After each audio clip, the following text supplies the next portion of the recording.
If you can tell a story to a friend, you can write, this thing happened to me, let me tell you about it. It's a framework, it's a map. A narrative arc. There'll be a beginning, middle and end.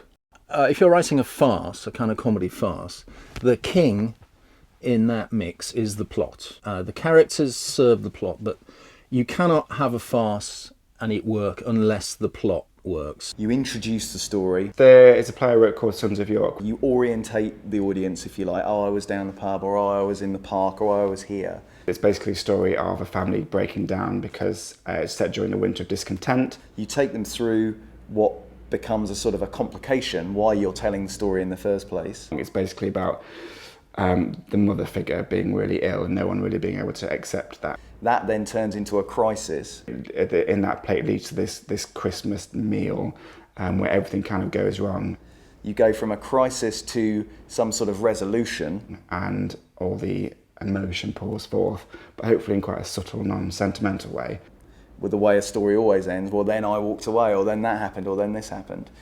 And I was really pleased with that, I suppose, because I felt like I'd managed to pull all the elements together and lead people to this point at the end where you had earned that level of emotion and that level of drama.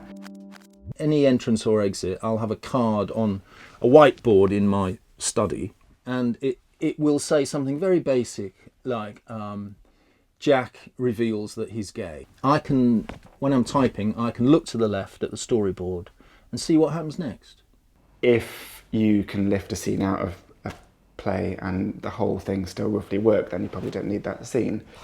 A lot of my plays sort of come from ripped from the headlines, really. Amy Winehouse dying has given me an idea. Singing Hearts Out for Lads inspired me by a real life event. It was an Asian man who was stabbed to death outside a pub. Pretty much anybody can write Act 1. Act 3, the ending, tying the whole thing together, is extraordinarily difficult. You have to justify every scene, you have to ask why it's there. The shape of the narrative of the whole thing, so the character development throughout, whether I've built in a climax, whether there's any kind of resolution at the end. As a matter of fact, I'm struggling with this play right now called What the Blood Clot, which is about this Upper East Side socialite who wakes up with foreign accent syndrome, which is a real disease.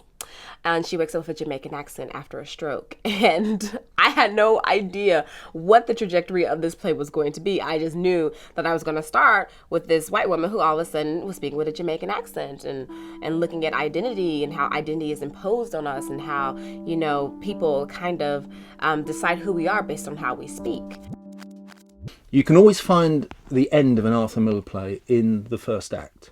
You've been leading the audience to this point where something actually on reflection inevitable is going to happen, but you never saw it coming. Singing Hearts Out, again, I knew right from the beginning how I wanted that piece to end. I knew I wanted him to die. I knew I wanted Mark to die.